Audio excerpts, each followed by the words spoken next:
NZ Poker Champs to defend a title. After seeing off John Pye, he went heads up with one of his best mates, Dean Ewan, and the young poker protege proved too good for his mate, taking home the first prize of $10,000. Hi, I'm Eric Asadurian. I'm 29 years old from the wonderful city of Sydney, and I'm the defending New Zealand champion. I'm noted more as a Hold'em player, not an Omaha player. And just before it came my close friend David, I said to him, there's one tournament I really want to do well in, and it's the Omaha. So I came in hungry, and I took it home, and I defended my title. It was the greatest feeling. It's just another experience. You know what it is? Every time I have something to prove, I feel like I play better. And the way I play, I only play for, obviously, first place. I don't play to place. I play to win. One time! Is that all right? He sounds like a tough guy, but he's actually a really lovely man, isn't he, mate?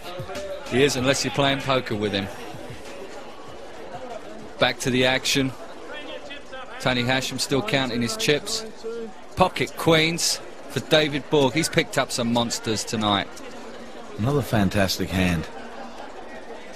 And only a small raise under the circumstances, only 40,000. Ace-10 offsuit for John Pye. Got to fancy him to probably raise here, Mike. Most definitely. It's a good hand, only 5 players. And John Pye has made it 107,000 to play. 107,000.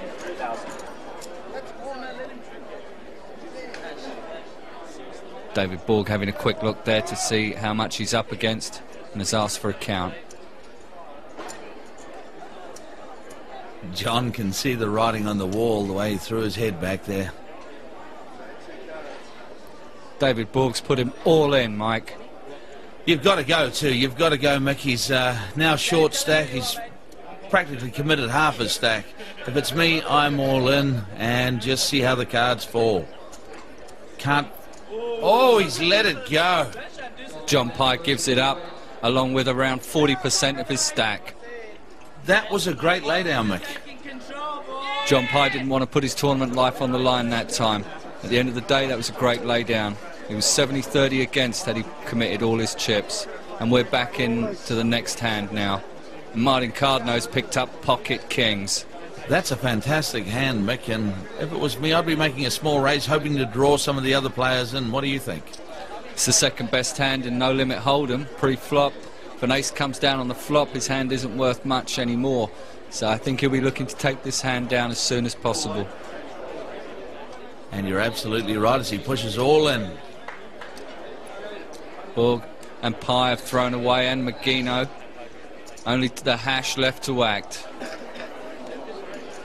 I don't think he'll be moving all in with that. Pocket nines. And gives it away. Martin Cardno from Auckland taking down that hand, getting some much needed ammunition. Yes, picking up the blinds and the antes as we move to the next hand. David Borg be the first to speak here. Having a look. And David Borg's picked up pocket aces again, Mike.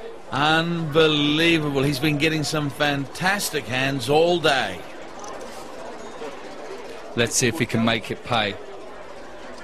40,000 to play. Small raise in there. Actions with John Pye. He's inviting players to come in there, Mick. No takers so far.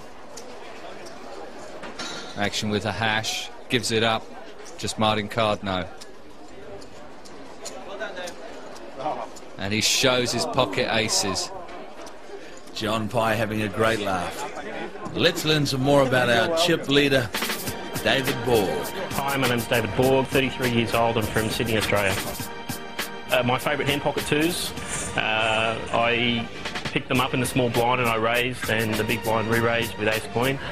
I re-raised him and he shoved and I called. I shouldn't have really won the hand, to be honest with you. He was percentage-wise massively in front, but they hold up for me. I don't lose with them. So, and then after that I doubled up again with pocket twos again, but this time I hit a set, and the guy that I just busted out put me all in. kind of called. So I'm relatively new to it, so I don't know many of the players on the table. I'm only going off what I see as they play.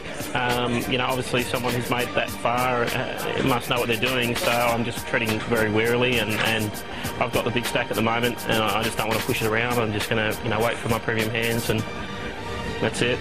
Fingers crossed. And the action's back at the table. Blinds at 7,000, 14,000, and it's Robert Megino to speak. And he's picked up ace-8 of clubs, Mike. Fantastic hand. The ace is a good draw card, but the flush draw looks very nice. I expect a raise here.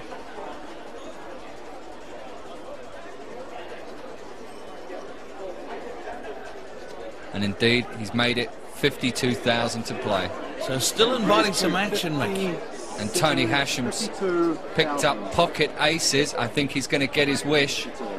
That's a fantastic hand. And oh, Martin Cardno must have seen him. He's mucked his hand out of turn. How much you got left? Roughly. What are you expecting here, Mick?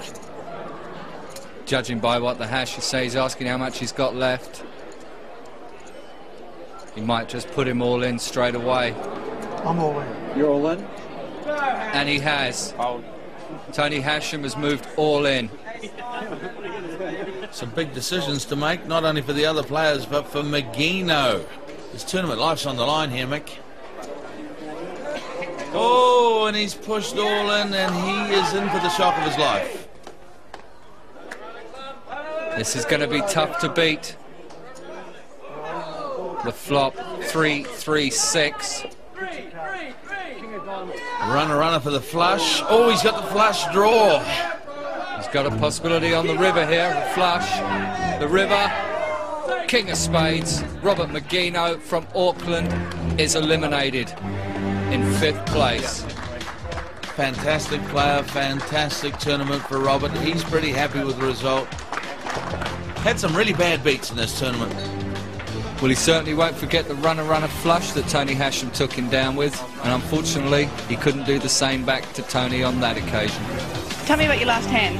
Well, I have ace-8 suited clubs, and yeah, I bet around 40 or 55,000 something, and the Hashem just push all in, so, and I have 200,000 left, so I have to go.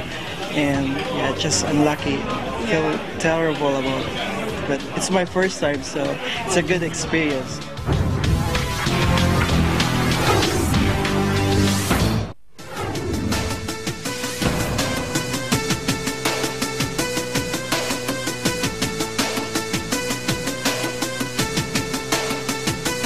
Christchurch Casino introduced poker in 1998, posted the New Zealand champs in 1999. It's great to be involved with poker so long and have that recognition as the home of poker in New Zealand. I like coming back to New Zealand, and Mick Ryan puts on a great show here, the Christchurch Casino, and all the people here are just so friendly. They're great. It's a pleasure to play poker here.